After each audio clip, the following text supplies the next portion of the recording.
আপনার সারাদিনের সঙ্গে কি মোবাইল? অফিসে বাড়িতে সারাক্ষণ মোবাইলে ব্যবহার, মাথার পাশে মোবাইল রেখে ঘুম, তাহলে বিপদ।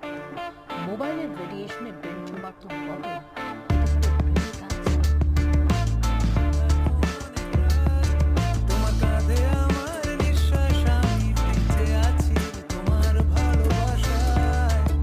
ফেসবুকে মগ্ন রাত, হোয়াটসঅ্যাপে বিভোর রাত, ঘুমের ভেতর খেলা করে মোবাইলের নীল আলো, রাত বাড়ে ঘুম নেই চোখে।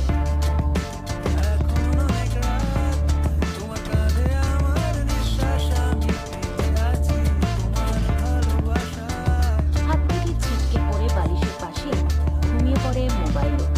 না, ঘুমিয়ে পড়ে না, বরং বড্ড বেশি জেগে থাকে মুঠোফোন, আর একটু একটু করে গ্রাস করে মস্তিষ্কের কোষ।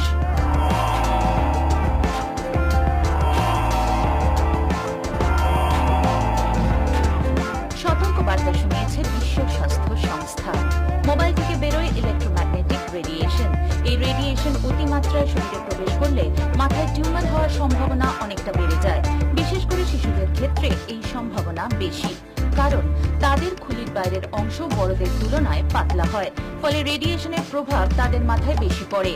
এছাড়াও ঘুমকে গভীর করার জন্য শরীর থেকে মেলাটোনিন নামে এক প্রকার হরমোন বেরোয়, কিন্তু মোবাইল, ট্যাবলেট, টিভি বা এলইডি স্ক্রিন লাগানো কোনো গ্যাজেট থেকে যে রেডিয়েশন বেরোয় তা ওই মেলাটোনিন হরমোন নিঃসরণে বাধা দেয়, ফলে ঘুমের দফারফা।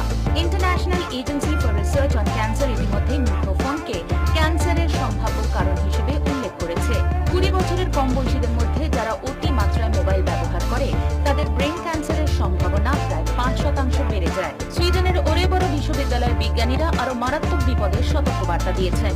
তাদের দাবি, থার্ড জেনারেশন অর্থাৎ 3G ফোনে আরো উচ্চ ফ্রিকোয়েন্সি ব্যান্ড ব্যবহার করা হয়, যা শরীরের পক্ষে 2G ফোনের চেয়ে অনেক বেশি ক্ষতিকর, ব্রেন ক্যান্সারের সম্ভাবনা বাড়িয়ে দেয়।